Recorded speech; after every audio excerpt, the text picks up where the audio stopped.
She slept with a dagger under her pillow every single night, even while her boyfriend lay right beside her.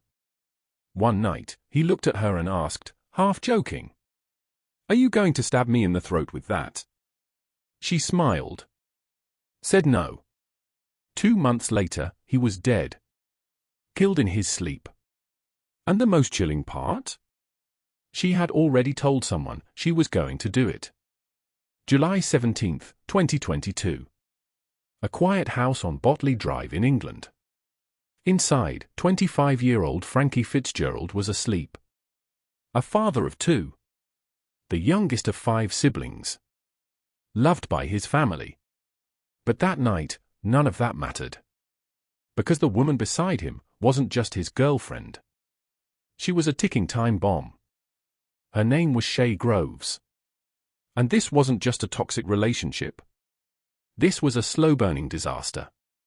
How does a relationship go from passion to murder in just a few months? Because that's exactly what happened here. Shay Groves didn't come from stability. Her childhood was violent.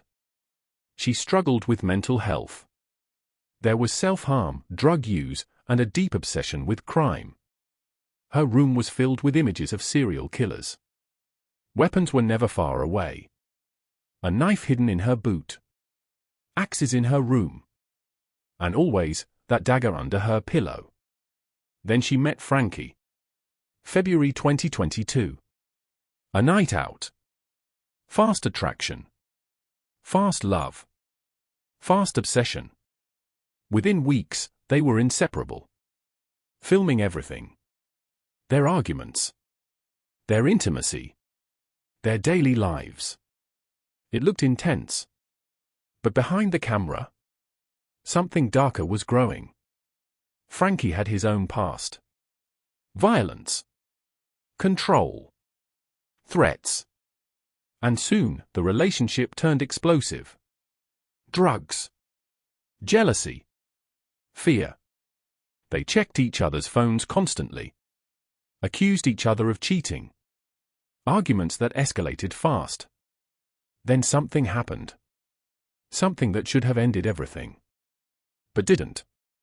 During one encounter, she wanted him to stop. He didn't. From that moment on, this relationship wasn't just toxic. It was dangerous. And yet, they stayed.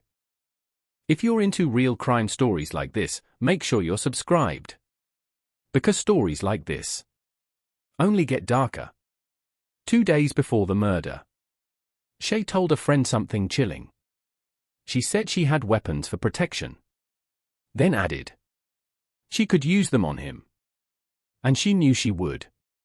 July 16th. Late night. Inside the house. Shay. Frankie. And another person. Drinking. Tension building. At 1:20 in the morning. Everything changes. Frankie finds another man on Shay's phone.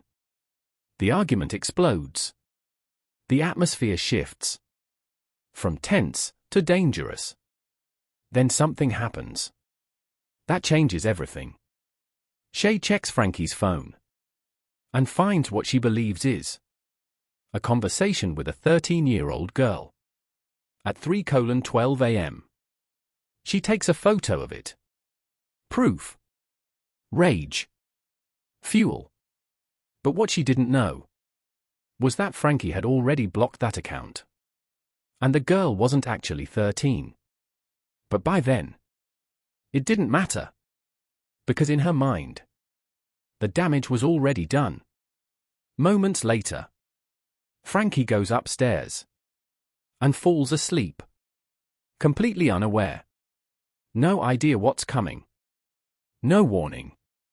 No struggle. No chance to fight back. The weapon was already there. Under her pillow. Waiting. In the early hours, she reaches for the dagger and drives it into his neck. One strike. It was enough. He lost consciousness almost instantly. But she didn't stop. She stabbed him again. And again. And again. 20 times. By the time she stopped, he was already dead. He never even woke up. What happened next is just as disturbing. She tried to clean the scene, tried to cover it up, texted a friend, saying he had left the house alive. But the lie didn't last. Hours later, she made a video call and confessed.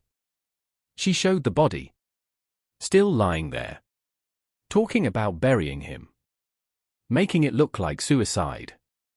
That's when the friend called police. 8:04 a.m.